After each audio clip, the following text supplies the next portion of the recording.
fantasy short stories. Power Unlimited by Joseph Carrabis. This is a story about Tommy Truncaro and how I know there are Martians, but that they're upfront guys. Tommy is Eddie's kid brother. He's okay now. This all happened last March, when Tommy was still a kid. Not enough fuzz for a cat to lick off if he covered his face with cream. Every afternoon, when all of us were down lifting, Tommy'd come in with towels and soap and those skinny white legs of his hanging out of his Superman red gym trunks. And he idolized us, so we watched out for him. We kind of took him under our wing.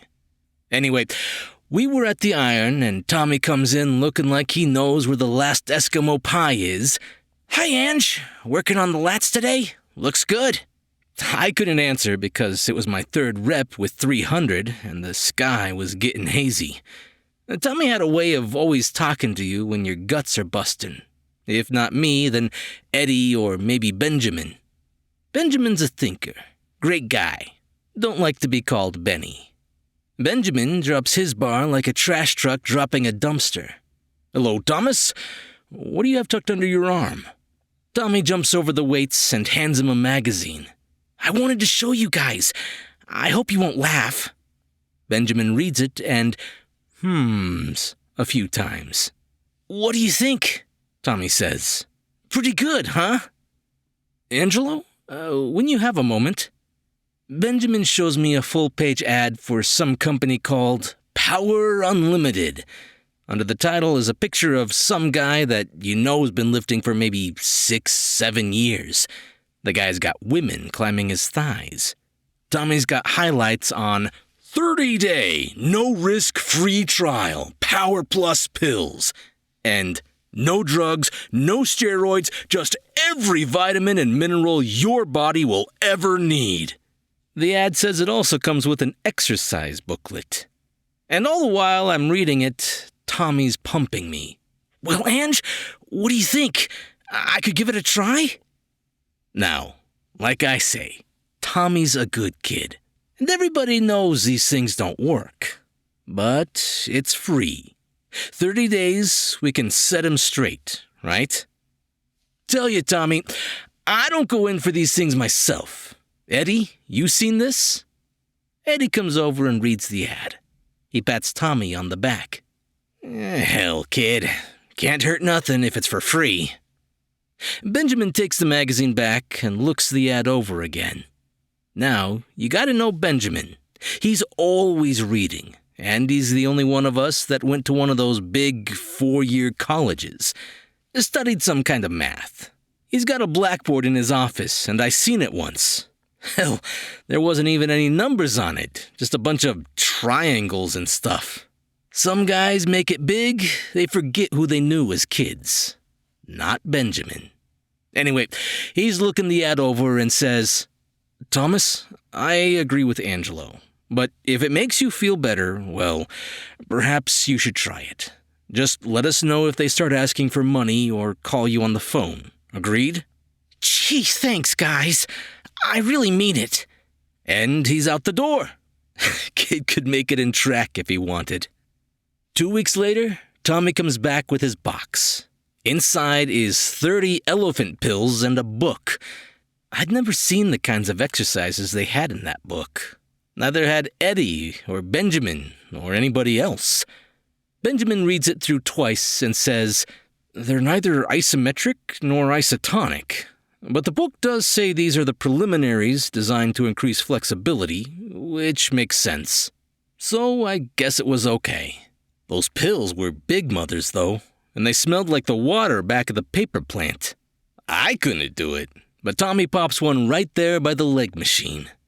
Well, we went back to the weights. 5 minutes later, Eddie drops his bar and runs over to the kid. "Tommy, you all right?" The kid was puke. He's pushing Eddie away. Yeah, I'm fine. Those pills work fast." But the kid looks real bad, so Benjamin drives us home. We didn't even shower, which made Mrs. Truncaro real happy. Anyway, the kid was golden when we got to his house. Said he felt great. went straight into the kitchen, sat down, and chowed. Well, a week goes by and nobody sees Tom. Ed was doing reserves, so we didn't know what was going on. Anyway, one night this guy walks in. Clean, good definition, needs some cutting. Benjamin does a double take. Thomas? I looked again. Where the hell did that come from? Great, huh? He talks like he used to, but now he has more to echo with. Some of the other guys walk over and congratulate him. I just wanted you to know, I'm sending away for more of those Power Unlimited pills. 3 other guys wanted to buy some too, and he takes their orders. One of them kids Tommy about his beard. Tommy looks in a mirror and rubs his cheeks. Damn, that's twice today. 2 weeks later, Tommy's benching as much as me. Now, I'm not jealous, but I know this ain't right. You, still doing that Power Unlimited stuff? Yep. His voice has a barrel behind it, and he's given up shaving.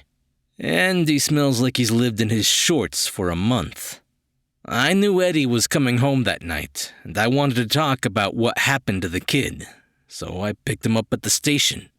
We stopped in front of Eddie's house, and this big black Lincoln pulls up behind us.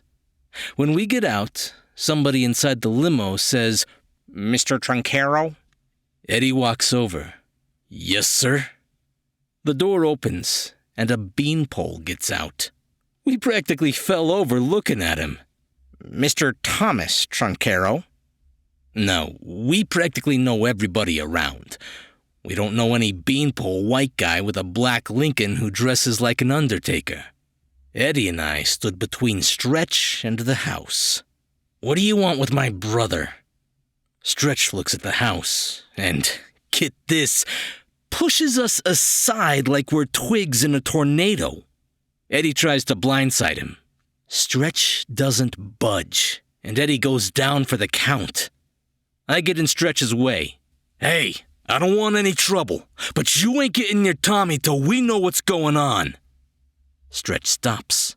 Another beanpole, a twin of the one I'm dancing with, gets out of the Lincoln. He shows me a card that says Power Unlimited in big black letters. Then underneath it's Dolman Reich 032516-295. Hey, you know any phone numbers like that? So I says, you guys work for that company that's been sending Tommy those He-Man pills?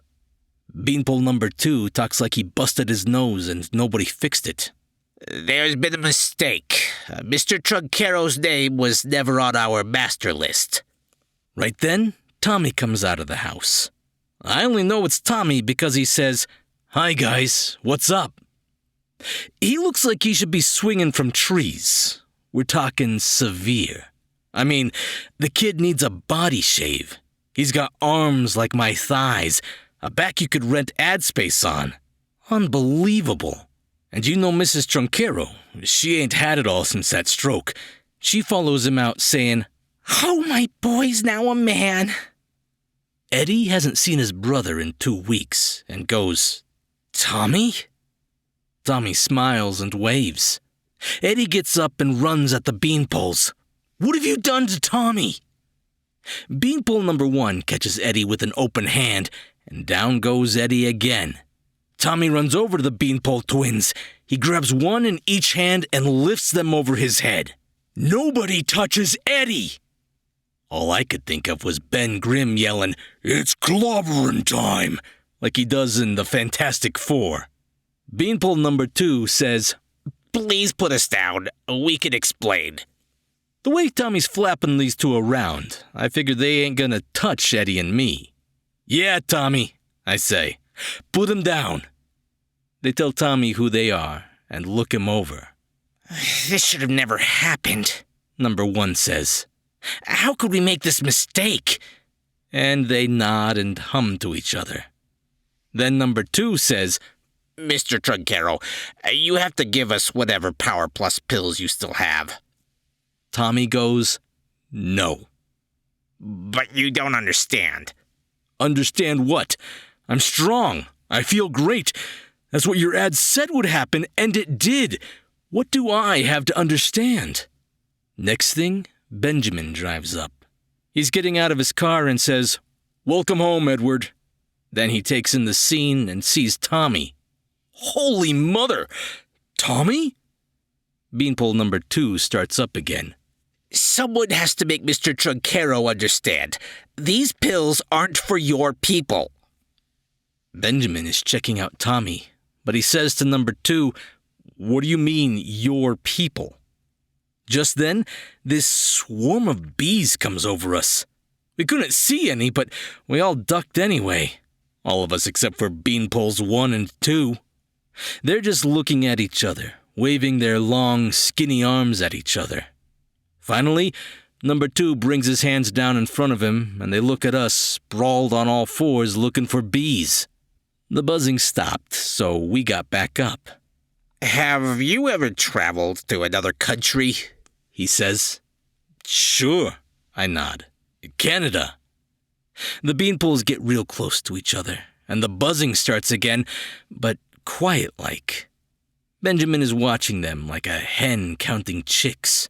The rest of us are getting ready to swap bees, if we can ever find them. Beanpole number 2 starts again. No, some other less developed country. Maybe South or Central America or parts of Africa. Benjamin takes over. Go on. And before you go, you have to take medical precautions to ensure you won't become ill due to the foreign country's environment. Benjamin nods. His face has that, "Oh yeah, I think I understand," look on it. I hate that. It means he's going to explain the movie while we're driving home. I figure, what the hell, and nod too. Some places even recommend you bring your own water and food. Benjamin's eyes open wide. I even think I'm beginning to see. Benjamin says, "Where is home for you gentlemen exactly?" The bees come back, but nobody cares anymore. We're all watching the beanpoles. They don't say anything for a couple of seconds, then together they say, France, through their noses. Benjamin nods. The second one goes, We use the ad to contact our people. Names not on our master list get an Earth-style exercise booklet and placebos. The pills Mr. Truncaro has may do him permanent damage. Tommy's knuckles are already dragging, so I'm wondering what more damage could they do? We're only here to observe, number 2 tells Benjamin. Not to harm. He must stop taking those pills. He hands Benjamin a box of pills. Same label as before, but they don't smell as bad. He must take these until he is Earth normal. He looked real sad. I lean over to Eddie and mouth, "Earth normal?" Benjamin says, "We'll take care of it," and holds out his hand. The beanpoles hold out their hands and do a soul shake. Benjamin looks at them and says, "Tourists mimicking local customs." The beanpoles smile and nod, then get back into their limo and drive off. As it turned out, Tommy didn't have any more pills, and Benjamin talked him into trying the new ones. Tommy looks okay now, a little heavier than before he started taking those pills. He lifts now, too. Good potential. Late bloomer was all. Benjamin never offered to explain the beanpoles. Eddie didn't care to know, and I never asked. I figured it out myself. And people say you can't learn nothing from comics.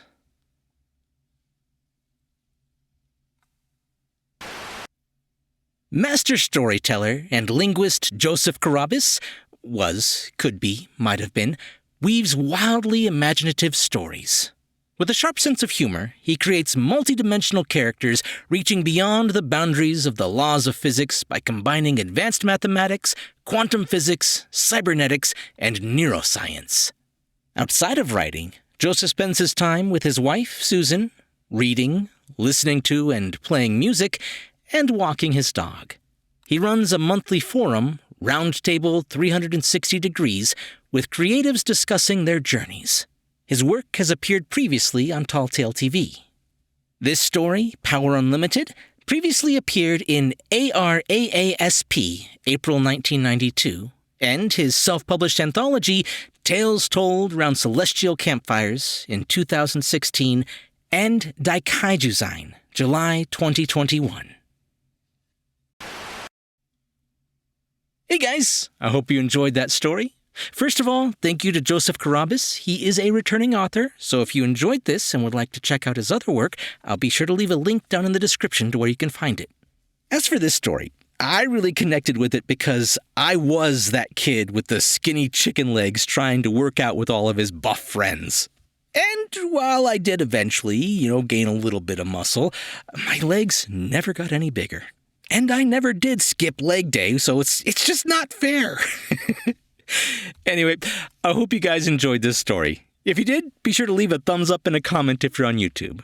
Or if you're listening to the podcast, just be sure to subscribe for more brand new short stories. I'm Chris Heron, and that's it for today's Tall Tale TV.